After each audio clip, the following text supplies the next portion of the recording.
હાલ જે તમારો જે લવ મેરેજ ને લઈને સોશિયલ મીડિયા થી માંડીને દરેક જગ્યાએ બહુ ચર્ચાઓ ચાલી રહી છે. તમે કઈ રીતે કરીને શું છે તમારી હત્યા શું છે?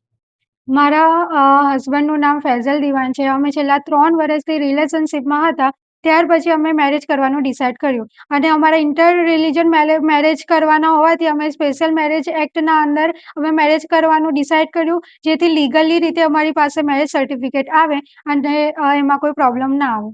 અચ્છા, ત્યારબાદ તમે જે હમણાં હાલ જે જંબુસર પોલીસ સ્ટેશનમાં એવો આક્ષેપ થયા છે કે જે તમે મેરેજ સર્ટિફિકેટ છે એ તદ્દન બોગસ અને ખોટું છે, એ બાબત આપ શું કહેશો? એ બાબતે હું કહેવા માંગુ છું કે જે અમારા વકીલ હતા એ દિવાળીપુરા કોર્ટમાંથી અમારો એમનો સંપર્ક થયો હતો અને ત્યાર પછી અમે તારીખ 8 મેના રોજ અમને કુબેર ભવન ખાતે લઈ જઈને ત્યાં જે મેજિસ્ટ્રેટ હોય છે તેની સામે અમારું નામ તથા ફાધરનું નામ પૂછવામાં આવ્યું.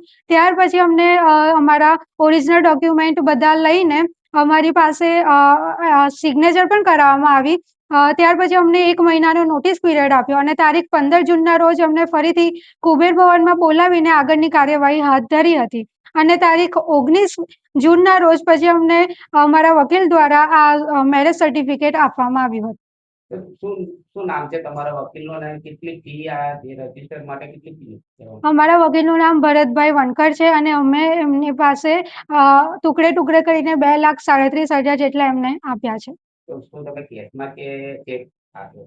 આ તમામ અમે જે પેમેન્ટ કર્યું છે કેશમાં જ કર્યું છે. અને હમણાં હાલ જે તમારા પર કોઈ ચોરીના આક્ષેપ છે અને તમારા જે હસબન્ડ છે ફૈઝલને અટકાયત કરી છે, એ બાબતે આપ શું પગલાં લેશો, શું કહેવા માંગો? આ બાબતે હું તદ્દન એ કહેવા માંગુ છું કે આ બધી વાત, આ જે બધા એલિગેશન લગાવવામાં આવી રહ્યા છે એ તદ્દન ખોટા છે અને મારા હસબન્ડ વિરુદ્ધ પણ એ એલિગેશન લગાવવામાં આવ્યા છે કે મારી સાથે જોર જબરજસ્તી કર્યા છે.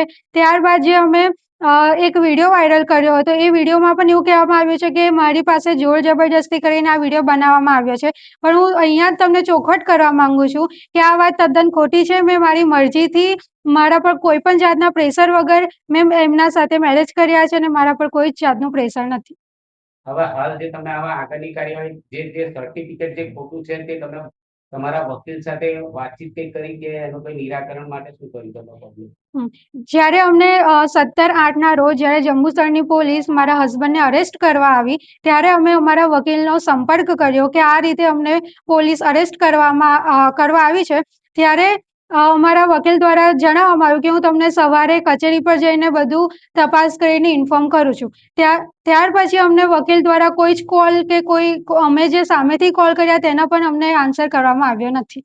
શું આનો મતલબ એવું છે કે વકીલ ફ્રોડ છે કે પછી તમારી સાથે શું કહેવા માંગો છો?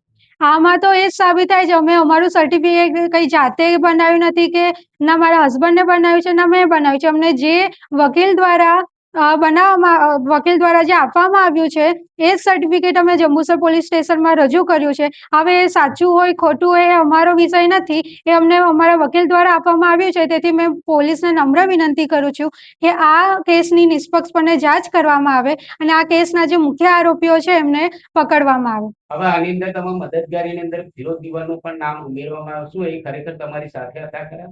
ના, એ ફિરોઝ દિવાન જે મારા મામા સસરા છે એમને કોઈ જ એમનો અમારી સાથે કોઈ લેવા દેવા જ નથી. ખાલી એમને અમારી પાસે જે સર્ટિફિકેટ આવ્યું હતું એ અમે પોલીસ સ્ટેશનમાં એમના દ્વારા રજૂ કર્યું હતું, બસ. બીજું એમના જોડે અમારો કોઈ લેવા દેવા નથી.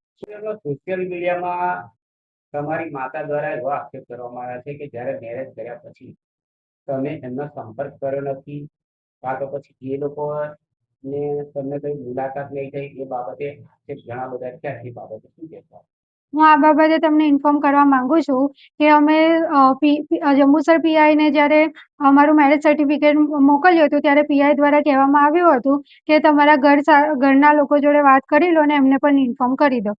ત્યાર પછી મેં મારા પપ્પા જોડે કોન્ટેક્ટ કર્યો હતો, પણ પપ્પાએ મારા જે ભાઈઓ અને મારા જે મામા છે એમને ફોન લઈ લીધો હતો અને મારા જોડે મને અપશબ્દ બોલ્યા હતા અને મારા પપ્પા મમ્મી જોડે કોઈના જોડે મને વાત કરવા દીધી ન હતી.